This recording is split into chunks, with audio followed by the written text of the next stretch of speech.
On Monday, Marine General John Kelly assumed his new position as White House Chief of Staff, this after he left his cabinet post as Secretary of Homeland Security. So the question remains, who will the president appoint to fill that now vacant position? There's some talk around Washington that President Trump may want to remove Attorney General Sessions from his post and put him in his new one. That, of course, would leave an opening for a new Attorney General. So does all of this reshuffling, new hires and recent firings and resignations all come back to the administration's so-called Russia problem?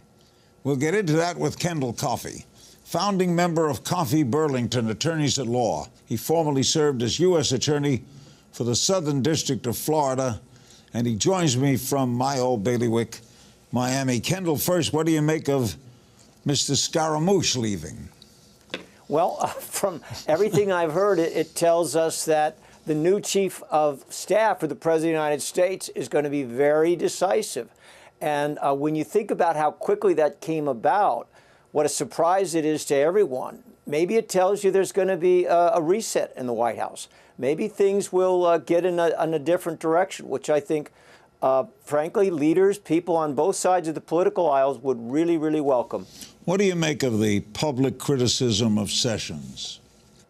I am a little bit confused by it in the sense that I'm not clear if it's just the president speaking his mind, expressing some frustrations that he's got, or whether it's part of a strategy that seeks to basically push the attorney general out. And as we know, the president has unbridled discretion to dismiss an attorney general, doesn't need any reason whatsoever to do it. But there are plenty of people signaling that to push out Jeff Sessions at this point without any real reason to do so is something which could come at a significant political cost. Is it safe to say, Kendall, that this administration is totally unpredictable? It's definitely unpredictable. And, you know, I would add, when we look at a Jeff Sessions scenario, he is not running the Russia investigation. So whatever the president's frustrations may be with the Russia investigation, and there are legitimate questions, Larry, as to whether this Russia investigation is starting to look at years-old business dealings of Donald Trump, the billionaire, and whether that is really directly related to the scope of the investigation into whether there was collusion with the Russian government. So it's easy to see that there could be some questions the White House is raising. There could be some frustration. But pushing Jeff Sessions out of the way isn't going to solve any of that. We all know who's running that investigation now, and it's a guy named Robert Mueller. Now, you were a federal prosecutor. Once you opened the door, as we learned with Whitewater, opened the door to Monica Lewinsky, he can go anywhere, can't he? Potentially, yes, because we all know that Whitewater was the name of a real estate company and a real estate transaction that led all the way to impeachment on something that couldn't have been more distant from the original source of it. But, Larry, I don't think that means it's a good thing to wander from the original premise of an investigation. I don't think the Whitewater episode was good for this country. And frankly, I would think it is a productive discussion point to say, is this the time to be looking into everything in the history of everybody that ever did business with Donald Trump? Or does this country have a very serious issue about whether there was interference on our election, whether our election systems are subject to being compromised, whether somebody could actually manipulate the tally at the polling place? And if so, and if something happened, who's responsible, and what can we do in the future, and who should be held accountable for what happened in 2016? I'm just not convinced that it's the best use of resources and attention to go wandering into everybody who's got a complaint about a past business dealing of Donald Trump. And right now, we don't know what the real scope of this investigation is. Legally now, and that's your expertise, on Jared Kushner, Donald Trump Jr., emails, having meetings, is anything illegal about all of that? Well, the question is whether he failed to disclose. That's one set of separate issues, and could it affect his security clearance?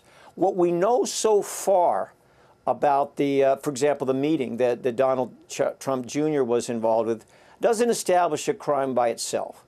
But what prosecutors are legitimately considering in examining a meeting like that is whether that provides some linkage that they can put together with other elements to show, in effect, that there was some kind of illicit conspiracy between somebody and the activities of the Russian government. Collusion itself, Larry, we know that's not a crime. What you have to show is an intention to conspire criminally with somebody who is committing a crime, such as hacking into a computer.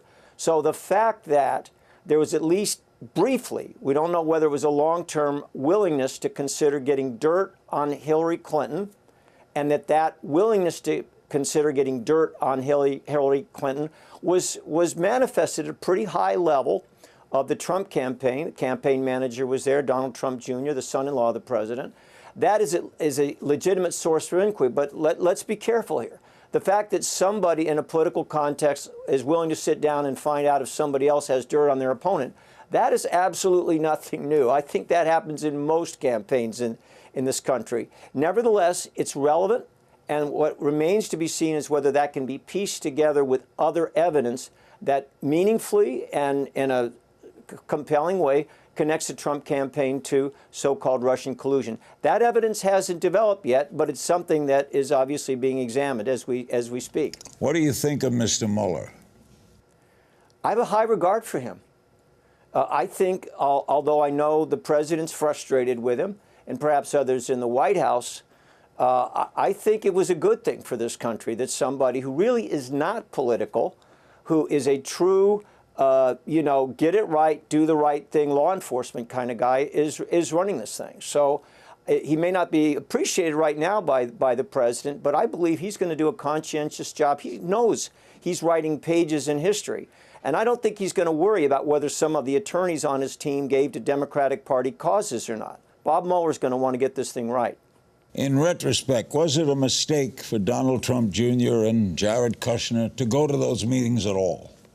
It was clearly a mistake because there was enough to indicate that they would be meeting with somebody that could be connected to a foreign government. And while I would certainly say that as a legal matter, I'm not convinced that a crime was committed, I don't think this country likes the idea of people in our elections, no matter how nasty they get, reaching out to foreign governments to get assistance. Op research, sure, that's an everyday thing, and sometimes it gets pretty ugly. But enlisting foreign governments to help in political campaigns, I'm not sure that sits right with the American people. You think Kelly can change things a lot as chief of staff? If anybody can do it, he can do it. He's the kind of guy that President Trump really admires, and he's shown that he's got considerable leadership ability. I think just like Bob Mueller is the right guy at the right time, I think General Kelly is the right guy for this very difficult position. Kendall, always good talking to you. Thank you so much for your time today. Hey, Larry, thanks for inviting me.